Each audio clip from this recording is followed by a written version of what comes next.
Welcome and thanks for joining us for this episode of Scope. The Support to Rural Entrepreneurship and Trade in Papua New Guinea, EU-STREIT PNG Programme is the largest grant-funded program of the European Union in the country and in the Pacific region. The program was developed under the umbrella of 11th European Development Fund 2014-2020 and is being implemented as a United Nations joint program under the leadership of the Food and Agriculture Organization of the United Nations. EU-STREIT is the leading agency or administrative agent that is in partnership with the International Labour Organization, International Telecommunication Union, United Nations Capital Development Fund, and United Nations Development Programme, and in close collaboration with the government and local partners with an emphasis on local agripreneurs.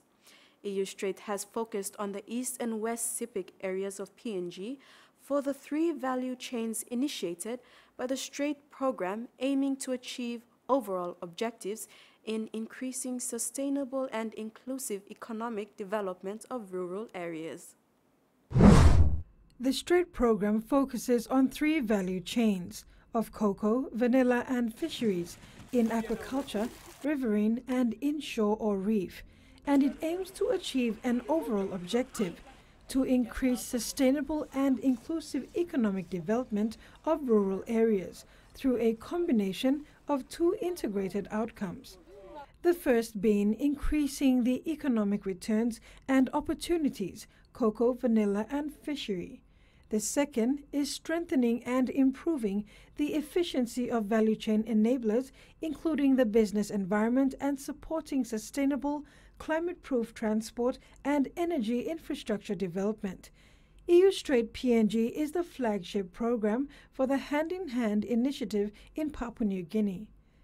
Under Outcome 1, major outputs include increased volume, value and improved quality of cocoa, vanilla and fisheries products, more value addition and an increased number of people and enterprises engaging in and benefiting from improved value chain development. Benefits planned include both increased income and enhanced food security and nutrition. In Outcome 2, major outputs planned include an increased number of people employed, agripreneurs and micro, small and medium enterprises engaged in the selected value chains benefiting from reduced transaction costs and time, improved access to finance, increased availability and usage of digital tools and services. It is also for increased availability of renewable energy, improved energy efficiency, and access to rehabilitated roads, landing sites, and lower transport costs are also planned. While mainstreaming gender and youth, target beneficiaries include a range of value chain stakeholders, including local agripreneurs and micro, small, and medium enterprises, farm families, and their organizations. Women and youth are prioritized as beneficiaries with set targets and specific resources to be set aside to ensure their fullest engagement and benefit from program activities. The target beneficiaries receive a range of direct and indirect benefits, which will motivate them to continue their engagement in the 3 value chains after the completion of the program. In East SIPC Province, rehabilitation progresses for the Balif Araceli Road in the Ambunti Drekikye LLG, an initiative funded by the EU and implemented by the International Labour Organization. ILO's task in this program is to maintain and improve the road and transport infrastructure in the SIPC region, including airstrips and jetties.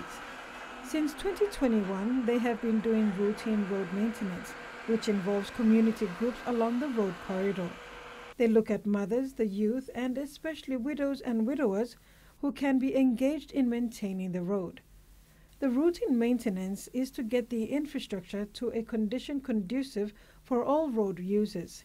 Since last year, almost 200 plus kilometers of road has been covered. Over 100 people are employed under this routine maintenance program. They have gone to specific maintenance currently in Balif. Contractor Midway Pacific is working under the specific maintenance program under the Strait infrastructure roadwork. ILO site engineer Stephen Wenambo said with the help of the contractor and locals, the current road maintenance will benefit many well and their livelihoods. So since we have started with this program, most of the people come, they were dropped off by the vehicle around kilometer 4, and they walk another 5 kilometers to reach their destination. Some villages even live further inland, where the road goes and there's a river crossing. They walk beyond that, and then it's roughly around 10 kilometers from where we are. And then there's a big improvement now, and then we hope that a lot of people get the benefit from this rehabilitation work for improvement of the road.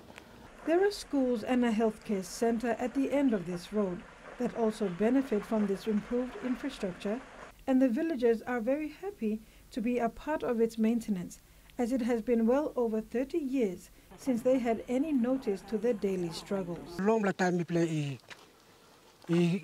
Sava, long national road, we play by Lavihat. So now I'm first time this program come up, we play looking road and straight, we play at people I'm small. We like talk thank you. We most welcome me play. Na talk thank you long European Union, like I give me service. We am master. We market community here, we am master long. Looking service come reaching me now. Me play one trek me come down stop here, me stop lo place. Sla road ya same road ko ya. Me play mama, me play sorry lo me play sa pani hat lo. School fee floor pikini, how me play sa karim kako. Pani tauni ka mo road lo market. Me play sa karim all something all same. All sika o planta. Me play sa karim ka. Kami Kolkata lo Changsen. Me play kisim karba. Me play Kolkata town. Maprik. Oh, me play Kolkata lo Vivek. Me play sa o market. Lo life lo me play mama. Me play sa pilmo sem hat. Lig time so bus rain. Sun. Amba alright lo me play. Karba helping me play lig. Na rain time. Emi hat asol. Hat lo mi play mama. Mi play sa making mosol. Papa too. All say helping me play lo carry more something now about. Now me play. Dok thank you lo you play. European Union. You play come lo helping me play. Now me play ama masol say me play by free lo kisim service lo road na me play stop. Lack of better roads in Sepik region has led to lack of improvement to livelihoods. It is hoped that this road infrastructure program will change people's lives for the better. The Balif to Araceli road link connects about 5,000 to 6,000 people. David Banner of Midway Pacific said they were fortunate to be one of the 6 contractors engaged for this project despite the challenges faced with the weather and bringing in supplies from town. We have made improvements up to about 10 kilometers already, as you have probably seen by now. And we will be continuing for the next 3 or 4 months before we went down. We really appreciate the European Union for giving this road to these communities. After seeing how much the local subsistence farmers, they struggle so much to bring their produce to the town. And this is a very big eye-opener and for other villages throughout the country as well. I'm sure if they have the opportunity to, they can bring this kind of program to other parts of the country as well. James Boloiloi, East Sepik Acting Deputy Provincial Administrator, Economic Sector, expressed his appreciation to the EU-STREIT Programme and its interventions for the Sepik region. I've worked in this province for 30 plus years. And I am happy to see the participation of women, especially women in those road maintenance groups. And what ILO has done is that a lot of those participants are brought in and given training, basic training on road maintenance. So when we talk about sustainability, then these people have already got the skill and the know-how on how to be able to conduct road maintenance within their own areas. We are very thankful for the intervention by STREIT program through ILO to get in there and do the work. Dr. Zhebing Sun, the EU-STREIT Programme Coordinator, said the program has generated substantial positive impacts for long-term sustainability and, in his view, is strategically structured. As Mr. Bololoy rightly mentioned, this program, everything we do under this EU-STREIT program is with a serious consideration about long-term sustainability. Long-term sustainability often is relying on the how to say that, incorporating the introduced technology or capacity building package into the local system. That is one consider. Second is that under each of the program, actually, we are not only doing the training in one modality, and all the training on the EU-STREIT program is tailored into two categories: training of trainers and training of trainees. Right? Training of the trainers is for the purpose of sustaining the introduced capacity into the local community, the local institutions. So the trainer who received the training can do the training consistently and continuously after the program intervention is ended in a certain area. EU-STREIT program focuses on increasing sustainable and inclusive economic development of rural areas through increasing the economic returns and opportunities from cocoa, vanilla and fishery value chains, and strengthening and improving the efficiency of value chain enablers, including the business environment and supporting sustainable, climate-proof transport and energy infrastructure development. When we come back, government emphasizes that safety is paramount in aviation industry.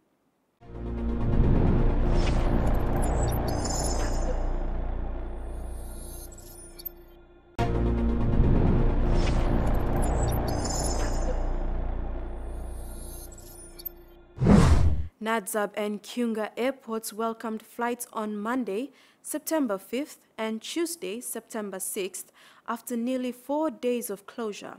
According to airport regulator, the Civil Aviation Safety Authority, the airport ceased operations due to outstanding issues with National Airports Corporation and in its effective implementation of civil aviation requirements for operations of an aerodrome.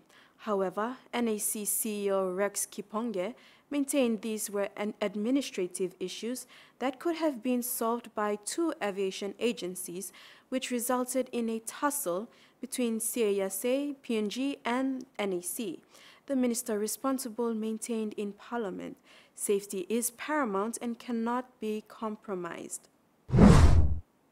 It has been a week of tussle over who has failed to play their part in ensuring that the two key airports, Nadzab and Kiunga, remain operational. On the 30th of August, Civil Aviation Safety Authority wrote to the National Airports Corporation informing that the two airports are at high risk of 21 non-compliance issues and are not eligible for the renewal of its aerodrome operating certificates. Despite a notam being issued by Sky Pacific upon advice from the airport regulator, the National Airports Corporation management called for a press conference informing the public that the airports remain operational. NAC Managing Director Rex Kiponge maintained he did not receive the letter.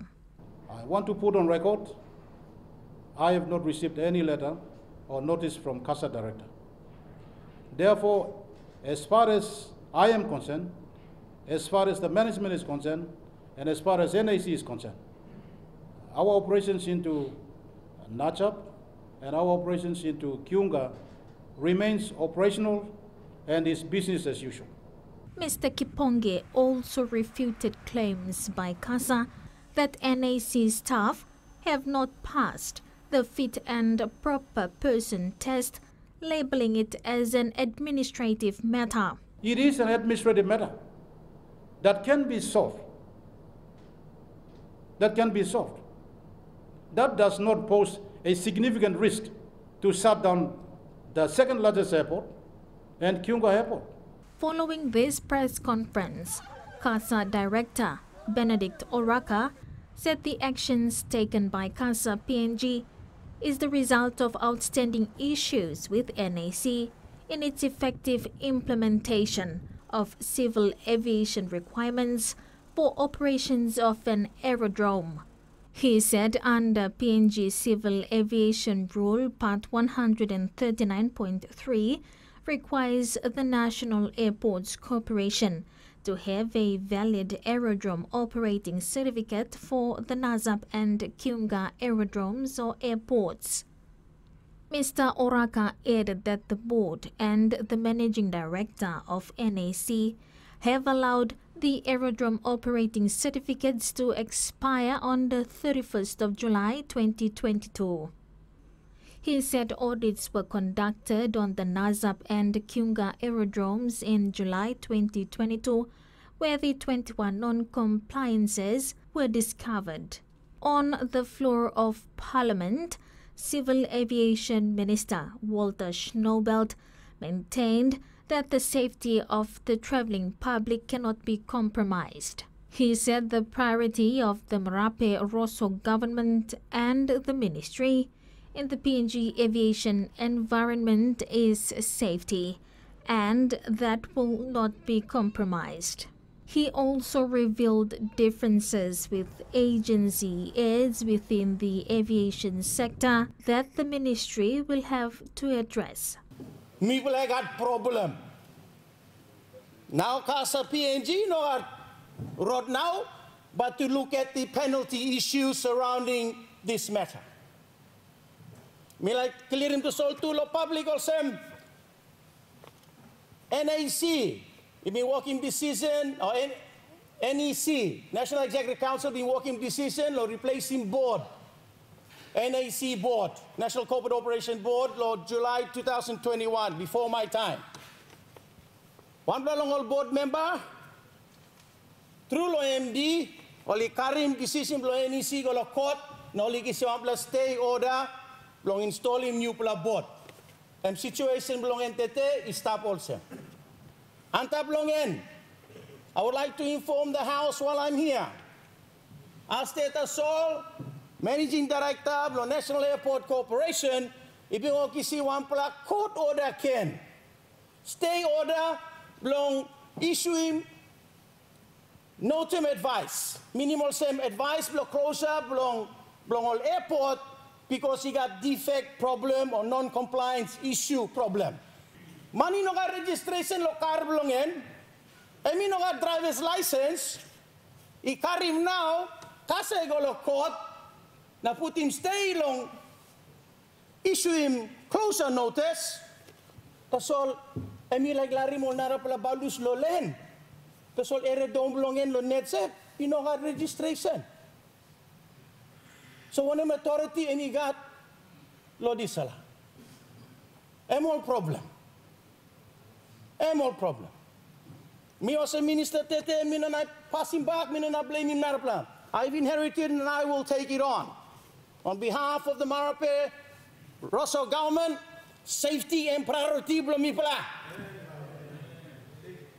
Na behind him, compliance, na behind him straight walk, and priority belum disla government. Me minister responsible, me no have excuse. Speaker, walk belum me must straight him. After the break, Orchids progress in their preparation for the Rugby League World Cup.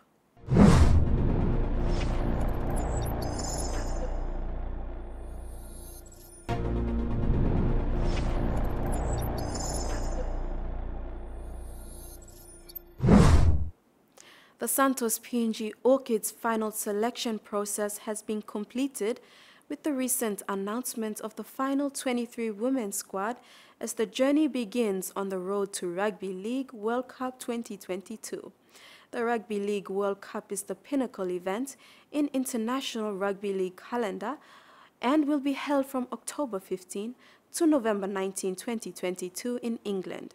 The PNG Orchids are currently 4th in world ranking out the initial 34 eligible PNG-based orchids that went through the scouting and testing process under the PNG RFL High Performance Programme, and all have impressed Orchids head coach Ben Jeffries and the selectors. The final 23 women's squad was confirmed after a final hit out between the Reds and the Blacks on Saturday 13th August 2022 at the Santos Stadium, Port Moresby. With the Rugby League World Cup 2022 only a month away, our national women's rugby league team, the Santos PNG Orchids, currently ranked 4th in the world, have intensified preparations with another lead-up match that will also feature the Australian-based players. The game will be played as a curtain raiser to the PM13 match between PNG and Australia on September 25 at the Suncorp Stadium, Brisbane, Australia. PNG Orchids head coach Ben Jeffries said in his short stint with the team after his appointment, he's been very impressed with the attitude of our girls and more so the natural talent and great enthusiasm shown by the girls both on and off the field and throughout the lead-up training camps. This was quite evident at the Reds and Blues last trial on the 13th of August at the Santos Stadium before the squad was confirmed. The squad has 11 debutants, 4 of whom competed at the Rugby League World Cup 2017.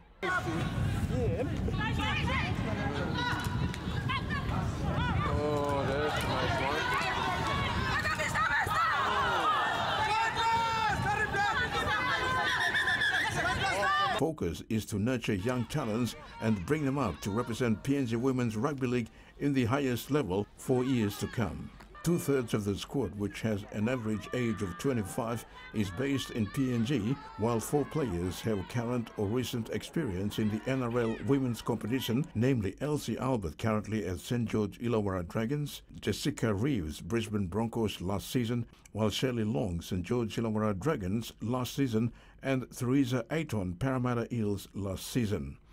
The returning Rugby League World Cup 2017 players in the squad are Carol Humau, Southern, Gloria Cowper, Highlands, Shelley Joe, Northern, and Veronica Vaula, Southern. The 2019 last play game went to England, and some all players and will drove in and now and will plenty of new play young players come inside. All step up with this one to senior players ogara one time.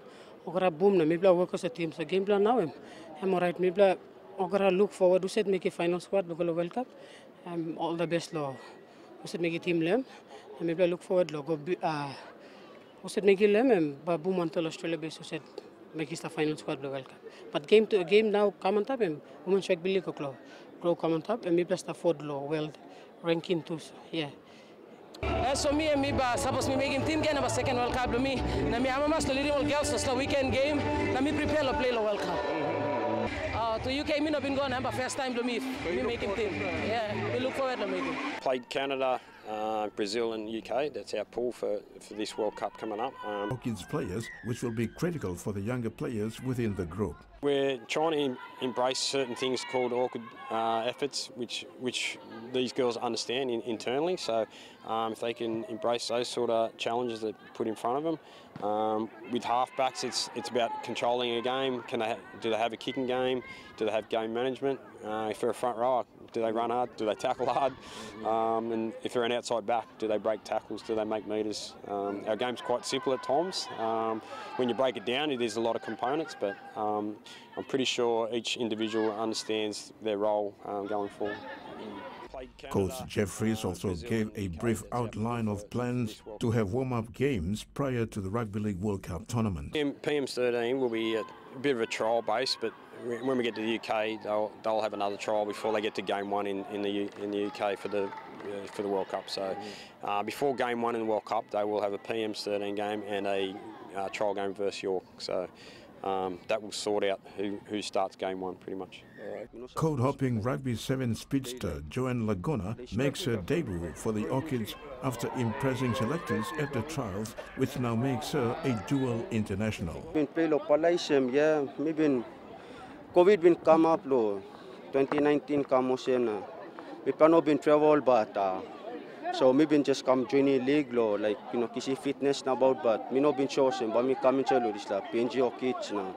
Now me can't change, me stop pinch. Me no forced to play strong this level, but I think the biggest World Cup will come, so World Cup is different from now, like trials with Blakisim, so I must put him narap 200% on Talu.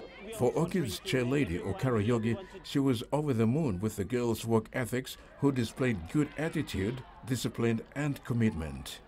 Thank you for the opportunity to, tell our people that the girls, as you can see, they have prepared, over the past few months, and the display of skill and talent has gone.